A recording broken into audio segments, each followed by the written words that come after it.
won his third most valuable player award. No, I don't feel that way. I have a vote. He did Mm. not get my vote. Mm. My vote went to Shai Gilgeous-Alexander, who I think should have been the worthy recipient of this award. I want to say this about Nikola Jokic because I don't want people to misunderstand. He is great. He's phenomenal. He's a champion. I think he's got the best commercial out there with the Despicable Me characters and the therapist. I think it's absolutely hilarious. Great personality, great ambassador, global ambassador for the game of basketball. And I'm happy for him because I'm not trying to imply that he doesn't deserve it, that he's not worthy of such acclaim and such honor. What I'm saying is there's a brother this year that I think has been vastly ignored. I know he finished number 2 in the voting, but I still feel that he hasn't been appreciated enough. Shai Gilgeous-Alexander, I think he's like 25 years of age, 24, 25 years of age. He was the 3rd leading scorer in the league this year, averaging 30. He scored over 30, more than 50 games this year. He was the 3rd leading scorer in the league. He's one of the top leaders in the league in steals, field goal percentage shooting, etc. The Oklahoma City Thunder are one of the top 2 youngest teams in the entire NBA. And they were the number 1 seed in the league. Number 1. They got the number 1 seed. Shai Gilgeous-Alexander has everything to do with that.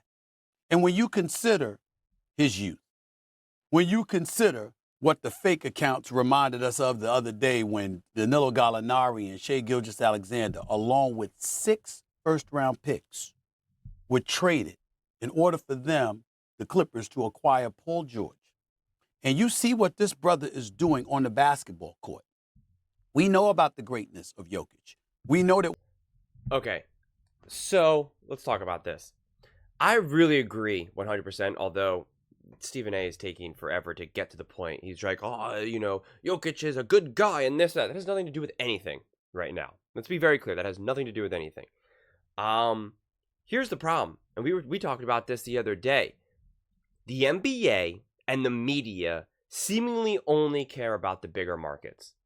So that's why people are forgetting OKC. And Stephen A, it's people like you. You are the media. You are part of ESPN, a massive, massive, massive media conglomerate. Okay? And again, you rather talk about will LeBron James and Steph Curry team up rather than praising SGA. That is part of the problem. So much about winning the MVP is all about the narrative. And yet we change when we want to, apply this narrative. Sometimes it's the best player on the best team. Well, if that's the case, then it should be, theoretically, Jason Tatum and the Celtics. They have the best record, they're the best team, and he's the best player on that team. Other times it's when is someone doing something historical, like when Westbrook, averaged a triple double. They were like, okay, you got the MVP. When James Harden had like all those games where it was like 35 plus in a row or whatever it was, he got it.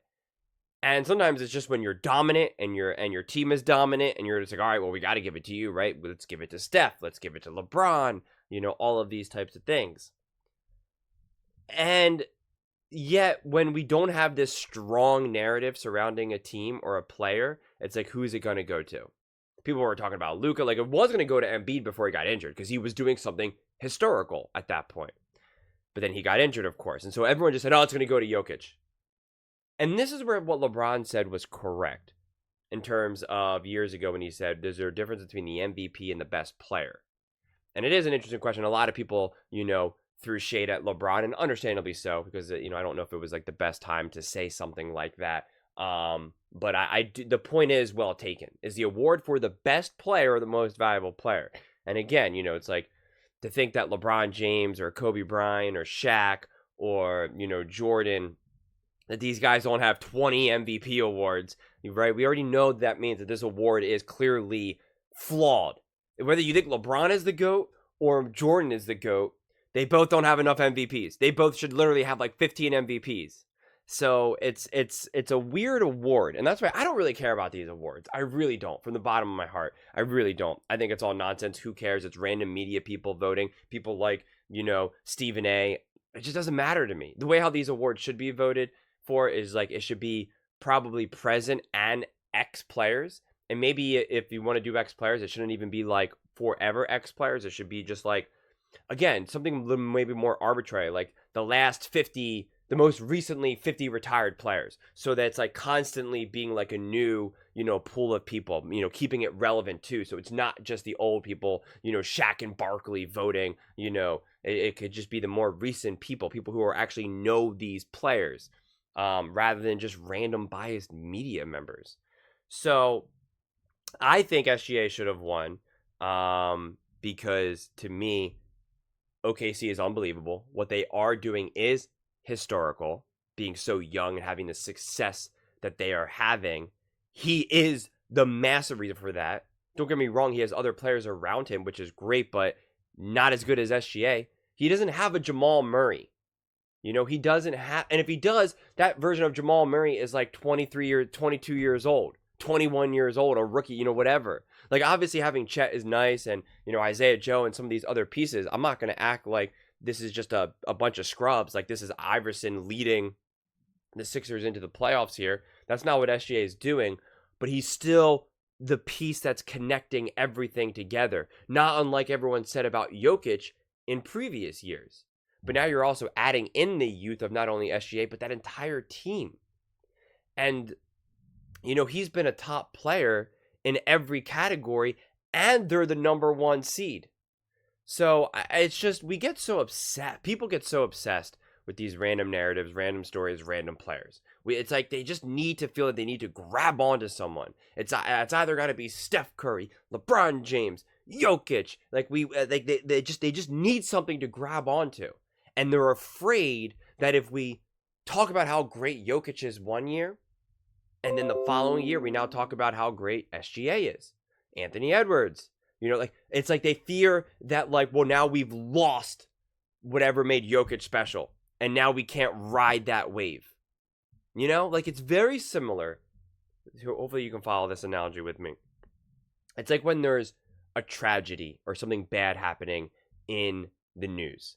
The news really milks it because they know they're getting the hits. It's what people are focused on, and so they just keep going and going and going and going, and they just want to drain it for all that they can. That is what sports media does, is that they have a great player who's had an amazing season, worthy of an MVP, All-Star, whatever, Hall of Fame type season, even if it's not career, just individually, and they just want to milk it and milk it for all it's worth. And they're afraid, just like in the news, if they get away from some tragedy and now start talking about something else, people turn off. People are no longer focused. So they have you hooked, and the whole thing is to keep you hooked. So they're like, oh, people like Jokic right now, or people want to talk about Jokic. And it's, well, what about SGA? He's doing really great stuff. Yeah, but Jokic is driving the clicks right now, so let's just talk about Jokic. And then again, it becomes a self-fulfilling prophecy. If everyone's talking about Jokic and how amazing Jokic is, and no one's talking about anything else, well, then, then that other person's not going to get that attention. And again, as we said before, I think it was yesterday or a couple of days ago, the NBA is so afraid, and the media, they're so afraid of these smaller markets that they're not going to get enough clicks. I was watching a clip, and I reviewed the clip the other day with Con Cowherd and, J-Mac, and he said, like, people, does anyone really want to watch the Minnesota Timberwolves versus OKC? And he's like, most people are watching this game and they don't even know who Anthony Edwards is. And it's like, first off, Minnesota and OKC wants to see those players play and see those teams play. Not to mention, other people will too. When you let them know how exciting these teams are. When you let them know how exciting these players are. Like, that's what the media does. But when the media ignores those players and those teams, well then, yeah, people don't really know who they are. And again, make no mistake about it, once upon a time, the average fan had no idea who Steph Curry was. I still remember, I was in Southern California, I was working at a gym, and it was during the NBA playoffs, which I always watch and love, and I was with a whole group of people, average gym goers, who were discovering who Steph Curry was for the first time. And this was in California. And I think it was against the Clippers, if memory serves me correctly. And he was, making all his threes. And he was being, prime Steph, doing just exciting, crazy, getting the ball real fast, shooting a three and draining it. And you're just like, oh my God, this is unbelievable. And I saw everyone be like, who is this guy? So you need to be introduced to these players. Like, that's how it works. So the fact that the NBA and the media as a whole is lacking on celebrating the SGAs, the Anthony Edwards, these other players, it's their own fault. It's their own fault. Everybody was saying going into these playoffs, should the Lakers lose to play OKC? Not like, oh my God, they don't want to face OKC. That's the number 1 seed. That's Chet Holmgren. That's SGA. Like they weren't saying that. They said, they'll beat the OKC. Every team will beat OKC. Everybody had whoever OKC played in the second round was going to win. Whether it was going to be, and again, obviously I know these matchups don't work, whether it was going to be the Clippers, whether it was going to be Minnesota, whether it was going to be the Nuggets, like it didn't matter. Everyone just had the OKC getting knocked out. Sure, they can win the first round. They could beat a Zion-less, Pelicans, but they can't beat anyone else. And it was like, what are we talking about? They're an amazing team. Yes, they have the youth, which I grant is typically an issue in the playoffs. But like to just be like they have no chance and cast them to the side to the point where we're not even going to even really talk about them is absurd. So the reason why we have Jokic winning MVPs all the time, the same players winning these MVPs and these other players being overlooked, it's the media, man. It's the media, and the fans will watch what the media often tells them is exciting. Seriously. I mean, both the fans, at least the casual fans, I should say. The fans that really know the game, they don't need the media to tell them what's exciting. But the more casual fans, they do. They need things kind of spoon-fed for them a little bit, which is okay. They're casual fans, right? And yet the media always does a poor job of that. And quite frankly, even the broadcasts of the NBA do a poor job of that. And I've said this a million times. That's the problem when you watch a game, a basketball game with LeBron James in it. They just talk about LeBron nonstop. They just talk about, he's 39 years old. He's in his 20 blank season of this career. Is this unbelievable? Is this unbelievable? And it's like, there's 12 other guys playing right now. There's 12 other guys that made it out on the court. Talk about all these other guys. Talk about these other stories. Introduce the world to these other players. There's more going on.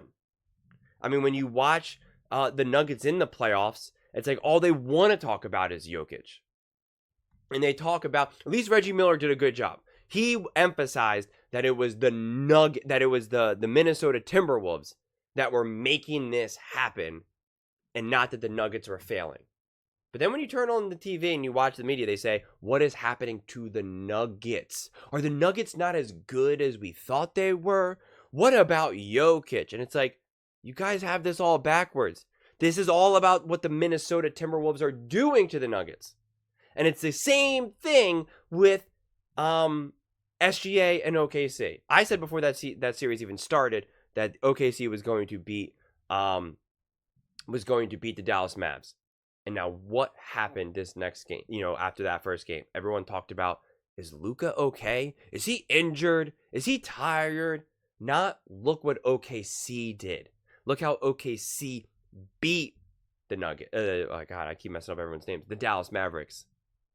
So we just have these narratives and these storylines twisted oftentimes, and so it's no surprise that the awards and all this are just messy, and why a lot of casual fans get confused, quite honestly. Real fans, I don't even want to say real fans because I don't think casual fans are fake fans. They're just not diehard fans, which is okay. You need everything. You need the diehards and you need the more casuals. You need a little bit of everything.